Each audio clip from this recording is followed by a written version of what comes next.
Agora nós vamos falar de um assunto que você já passou, eu já passei, todos nós passamos. Imagine você pagar por um erro que não cometeu. Foi o que aconteceu com a Sirlene, uma telespectadora aqui do Balanço Geral. Ela tem um carro há 2 anos e sempre ela fez tudo certinho. Cumpria as leis de trânsito, os limites de velocidade. Mas um belo dia se deparou com uma multa em casa. O problema é que a multa foi emitida em outro estado, no Rio de Janeiro. E ela nunca na vida esteve por lá. Mas afinal, quando recebemos uma multa indevida, o que a gente deve fazer? A quem devemos recorrer? Quais são as provas que temos que ter para ir atrás dos nossos direitos? Ellen Anacleto foi em busca dessas respostas. Acompanhe. A Sirlene comprou o carro em 2015 e não havia recebido nenhuma multa. Até que no mês passado veio a surpresa. Meu marido desconfiava que ele tinha passado no radar, né? Então aí e achou que tinha pego uma multa aqui. Aí eu fui olhar no site lá do Detran, né? A multa que ele achava que tinha pego não estava lá. Mas daí apareceu essa do Rio de Janeiro. A multa registrada foi por excesso de velocidade, no valor de R$ 127, mais 5 pontos na carteira de habilitação. Como ela e o marido nunca estiveram no Rio, o jeito foi fazer um boletim de ocorrência e procurar o Detran para tentar regularizar a situação. Até agora, o recurso da multa não foi analisado. E isso porque a Sirlene recebeu a informação de que teria que entrar com o processo direto na unidade carioca. Eles me informaram que eles não resolviam esse caso porque a multa não era aqui do Paraná, era do estado do Rio de Janeiro, que eu teria que ir pessoalmente para resolver isso ou mandar um requerimento para lá, né, para explicar a situação. Mas eles não me passaram o endereço onde que eu mandava, não me explicaram nada, absolutamente nada. Resumindo, eles não resolveriam o meu caso.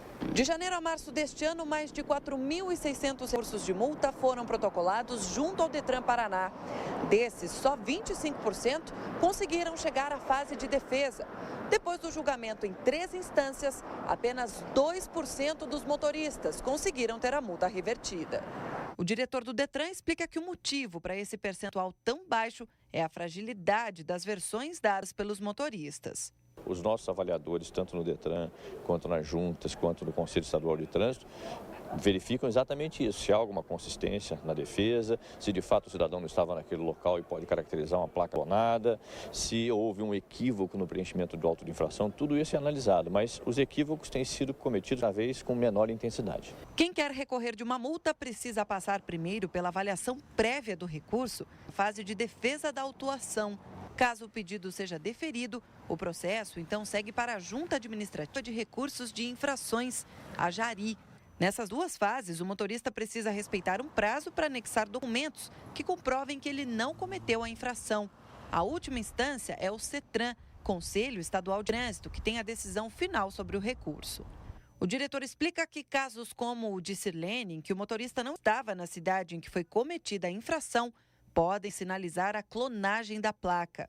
Vez por outra acontece porque existem clones de placas. E esses clones de placas eles têm que ser configurados como tal.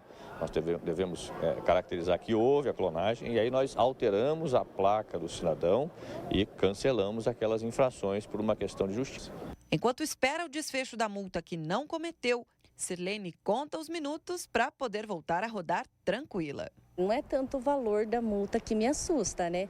Mas eu tenho medo que venha outras e outras e outras, né? Então é bom resolver logo, né? Se ela nunca esteve com o carro dela no Rio de Janeiro, possivelmente o carro dela é clonado e outras multas virão. Problema da Sirlene. Em entrevista aí foi resolvido, Emanuel Pereira? Olha, Liberto, a gente procurou o Detran do Paraná e também do Rio de Janeiro e eles emitiram notas para a gente tentar entender essa confusão. Veja você que está em casa, olha só. Segundo o Detran do Paraná, ela tem que entrar com solicitação de mudança de placa Detran, embasando mesmo com documentos e relatos que ajudem a comprovar a clonagem, ou seja, é a pessoa que tem que correr atrás, né? Esse é o grande problema. Alguém clonou o carro dela e ela que ficou com o pepino. Depois de investigado, se acatado a placa e toda a documentação, o Detran entrega um ofício ao proprietário do veículo. Daí o proprietário pega esse ofício e entra em contato com órgãos autuadores, pede o arquivamento das infrações cometidas, ou seja, é um trâmite. A Sirlene fez tudo isso. Só que o que acontece? Essa é a resposta do Detran Paraná, tudo que a Sirlene já fez. Aí entramos em contato com o Detran do Rio de Janeiro. O que falou? Ó? Em nota, fomos informados que o Detran do Paraná tem que enviar um ofício para o Detran do Rio, com dados que comprovem a clonagem. Recebendo isso, notificamos os órgãos autuadores. Ou seja, Gilberto Ribeiro, o que está faltando? Está faltando comunicação entre o Detran do Paraná e o Detran do Rio de Janeiro. Seria só o Detran do Paraná, da posse já dos documentos que a Sirlene ofereceu, entrar em contato com o Detran do Rio e falar, olha, realmente foi clonado. E a partir daí, o Rio de Janeiro entra em contato com outros órgãos lá. Deu para entender a confusão que se tornou? Tudo por conta aí de uma falta de comunicação, como sempre, desses órgãos, Gilberto. Eu confio no trabalho do Marcos Trade, conheço ele pessoalmente, já estive com ele várias vezes. A assessoria dele deve estar ligada com o Balanço Geral Curitiba. Para a gente falar bem do seu trabalho aí frente ao Detran, vamos tomar uma atitude, vamos resolver o problema da dona Sirlene. O Detran Paraná resolveu o problema da dona Sirlene e a gente traz semana que vem o caso resolvido aqui no Balanço Geral Curitiba. Assessoria do Marcos Trade aí, por gentileza.